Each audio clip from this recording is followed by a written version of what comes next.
यहाँ zone, guys zone बड़ा होता है या डिवीज़न? गाइस जोन जो होता है, एक ज़ोन में कई डिवीज़न होते हैं।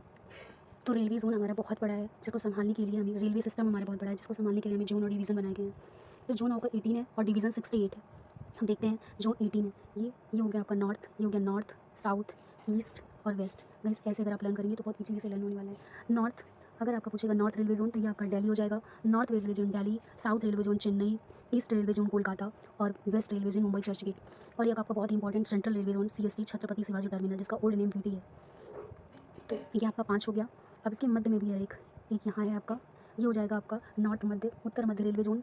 और ये आपका हो जाएगा पश्चिम मध्य रेलवे ज़ोन, ये आपका हो जाएगा साउथ मध्य रेलवे ज़ोन और ये आपका हो जाएगा ईस्ट मध्य रेलवे ज़ोन।